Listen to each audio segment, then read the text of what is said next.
everybody, and welcome to Storytime with Miss Morgan here at the Tennessee State Museum. I am so excited to see everybody today. Can you believe it? It's November already. I just can't believe that. I hope everyone is having a fantastic month so far.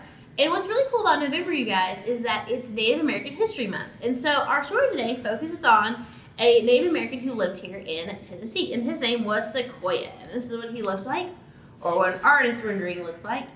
And Sequoyah here was a Cherokee, and he's very important to the Cherokee people and the people of Tennessee too, because he did something really, really cool. He invented the Cherokee syllabary, which was a way for the Cherokee to write their language down.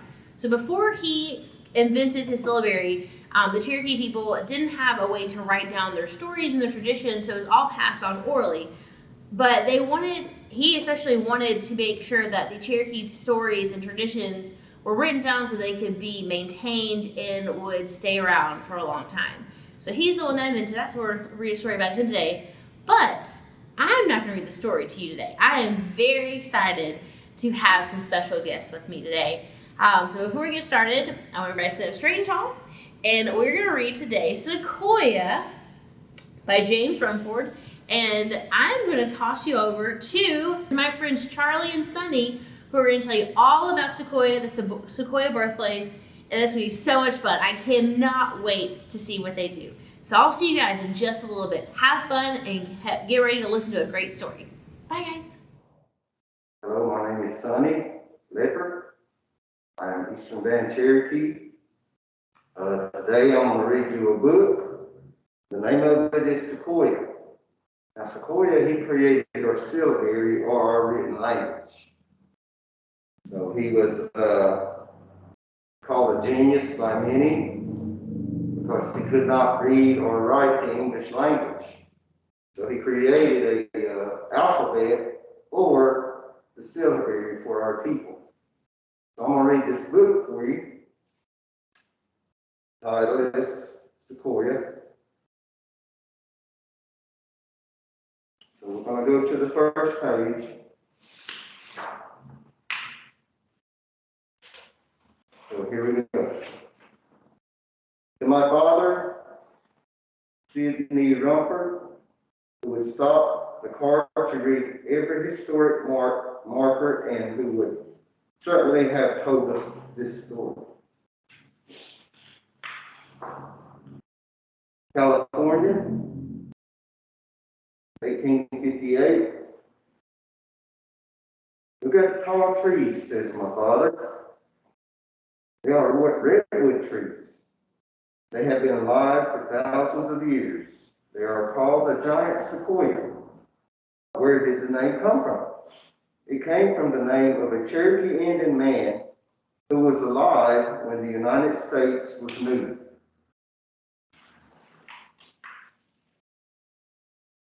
This sequoia must have been famous, we say.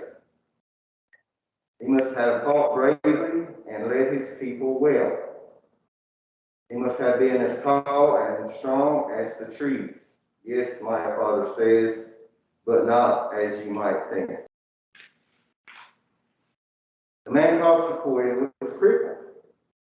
He was born in eastern Tennessee in the 1760s. Son of a Cherokee woman and a white man he never knew. For much of his life, Sequoyah was nobody famous. He was a metal worker who could turn iron into chisels and drills and Georgia silver into forks and spoons. Sequoyah was not a chief, but he loved his people like one. He wanted them to stand as tall as any people on this earth. He did not want them to disappear into the white man's world. He did not want their Cherokee voices to fade away. When he was 50, they say, he decided to capture the people's voice in writing. But Sequoyah, they tell us, knew no English and couldn't read, not even the letter A. That didn't matter to Sequoyah. I will invent writing for our people, he said. Everyone laughed. Writing will make us strong. No one believed him. Sequoyah began drawing hundreds of symbols, one for each word. He scratched them on slats of wood and filled his cabin with the shingles of writing. He is crazy, the people jeered. They feared his signs were evil. We would teach him a lesson, the neighbors shouted. They saw no use for the writing. Let's burn down his cabin, they cried. We have to make him stop. So they burned his cabin down and turned his writing into smoke. But Sequoyah learned a different lesson. Sometimes disaster happens for a reason. Sometimes it says, follow a different path. Sequoyah, they say, gave up drawing a different symbol for each word. There were just too many marks and squiggles for anyone to remember. When he had enough letters, about 84 or so, he began writing. His neighbors stopped laughing when Sequoyah's 6-year-old daughter, Ayoka, learned to read. The people stopped jeering when two warriors wrote to each other. The people, they say, learned the Cherokee letters quickly. Mothers and fathers, brothers and sisters left notes around the house so they could teach each other to read. People took trips so they could have the fun of writing letters and sending them back home. It was not long, they tell us, before everyone was reading and writing. The Cherokee Nation praised the writing Sequoyah invented. And in 1824, they gave Sequoyah a silver medal. A missionary named Worcester helped Sequoyah turn his beautiful loops and spirals into sturdy English-looking symbols that could be printed with lead type. With these new signs, the Cherokee Nation published newspapers and books and made sure their words would never fade away. Even when soldiers forced the people from their lands and sent them west in the 1850s, Cherokee held on to their books. Even when sickness half emptied their towns, they kept their writing. Even when English-speaking teachers ruled their classrooms. Long after Sequoyah had passed away, they remembered their letters. They never let them disappear. Now, who was this Sequoyah, my father asked. He was a famous man, we say, because he invented writing for the Cherokee. He was a brave man because he never gave up. He was a leader because he showed his people how to survive, how to stand tall and proud like these trees. And this is what the silver looks like. So thank you, and I hope you enjoy the story. Hello, I'm Charlie Wood. I'm the manager director at the Sequoyah Birthplace Museum located in Barnwell, Tennessee.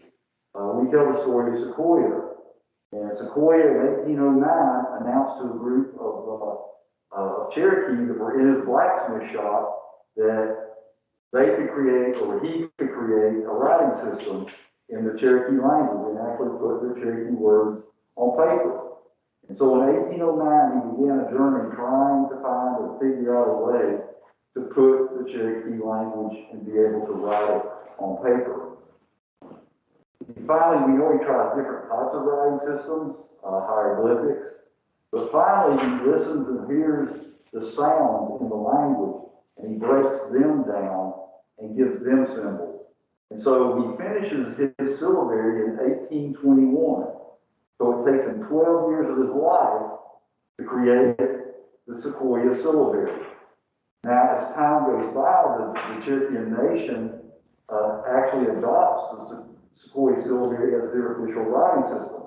But they also want to buy a printing press so that they can print a newspaper. And so by 1825, 26, they bought a printing press, but the problem was Sequoyah symbols didn't exist. And they would all have been created from scratch to be able to print a newspaper or a book. And so Elias Boudinot and Reverend Samuel Wooster adapted Sequoyah symbols for the symbols that we know today. And so this year, 2021, is the bicentennial of Sequoyah finishing his syllabary in 1821. And for that, we actually created a bicentennial syllabary, which the original was created by Reverend Samuel Wooster to organize the type in the type cabinet. So you can come by Sequoyah Birthplace Museum. You can see us actually printing these and other projects that we're working on the printing press. And we also tell a much better and detailed story of Sequoyah's life. So thank you very much, and hope to see you at the museum. Okay, I'd like to explain a little bit about what you see me wearing today.